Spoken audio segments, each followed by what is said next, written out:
Nityananda, with the grace and blessings of my Guru, the Avatar, His Holiness Paramahamsa Sri Nityananda Swamiji, I am back to share further understandings in the field of conscious conception. I would be not wrong in saying that what we know as us is a combination of our body, our mind, and our emotions. Correct me if I'm wrong, but this is pretty much what we know as us.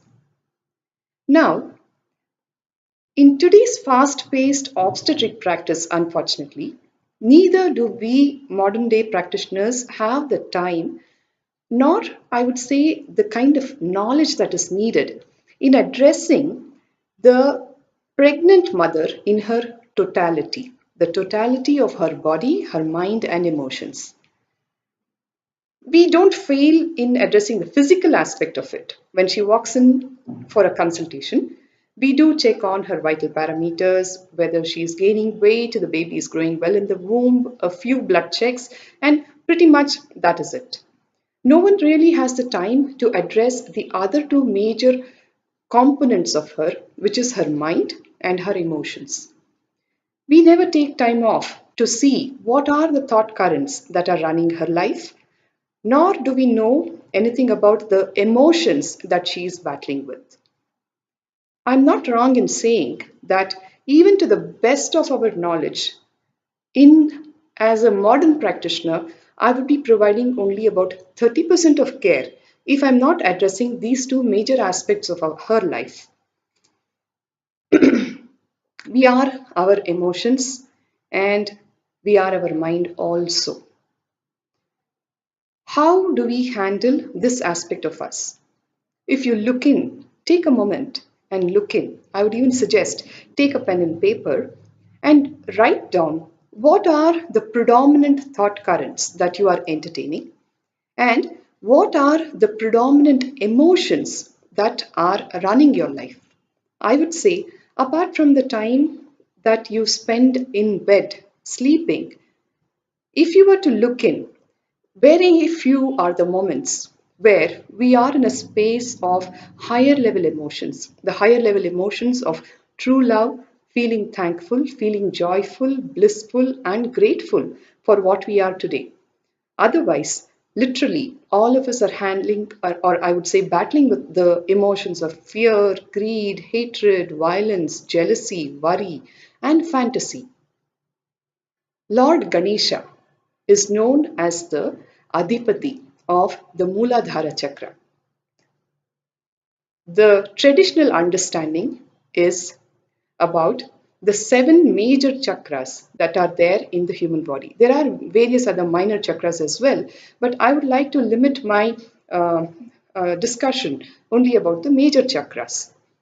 If you are trying to dissect and find these chakras in the human body, unfortunately, you will be disappointed because they do not exist in a physical plane. All of these exist in a metaphysical plane.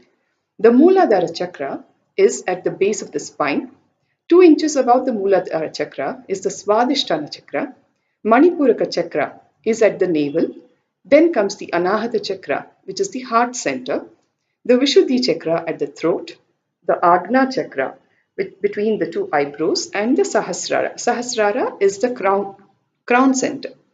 Now, the predominant life energy, up to 80%, is stored in the Mooladhara chakra.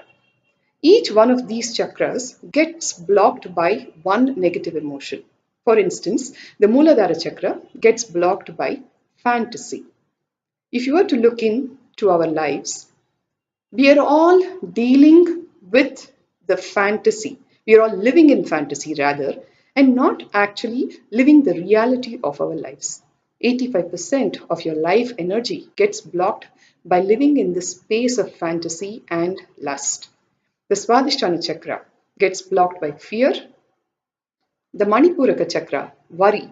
Worry being the nature of the mind, which is constantly jumping between the past and the present. The Anahata chakra gets blocked by attention need. Now, all of us have severe attention need. We need approval for every single aspect of your life. How am I looking? Does this dress look good on me? Was the coffee that I made good? The child is always looking at getting approvals from teachers, peers, and parents about the marks he scored, about how he appears, his performances in sports, cultural activities, so on and so forth. Then comes the Vishuddhi Chakra, which gets blocked by comparison and jealousy.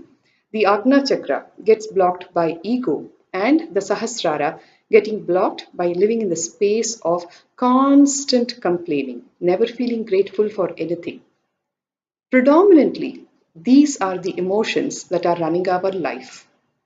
Nothing wrong about getting angry, but look at how the anger overpowers us. We being in control of the emotions is good, but emotions overpowering our identity and our existence is what causes the damage. Try not getting angry, it's never going to happen. Try not getting jealous, it's never going to happen. All of this, being the master of your mind, being the master of your emotions, all of this can happen only after you are initiated by a Sadguru, a guru who will lead you to the zone of enlightenment and practicing the techniques that he gives you all. Swamiji has devised a very, very beautiful technique known as the Nitya Dhyan meditation. All of us as beginners had the most powerful and profound spiritual experiences with the practice of this meditation. Our energy levels went up manyfold and we were successful in whatever we took up in our life. I would recommend all the viewers to go to the website Meditation for You and download the Nitya Dhyan meditation link from the website and practice it and share your experiences, your joy, and your bliss with all of us. Now, this is also one of the techniques that we share with our prospective couples who come in and consult us for Conscious Conception program, where they are empowered to handle their mind and to handle their emotions from a very, very beautiful space. This actually becomes one of the major foundations for purifying their emotions and purifying their mind. Do write in with your experiences or for any queries with regard to the technique itself, and we'll be more than happy to answer it for you. We wish you all a very, very happy jump start to this beautiful journey of discovering your true self with our master. Thank you all, Nityananda.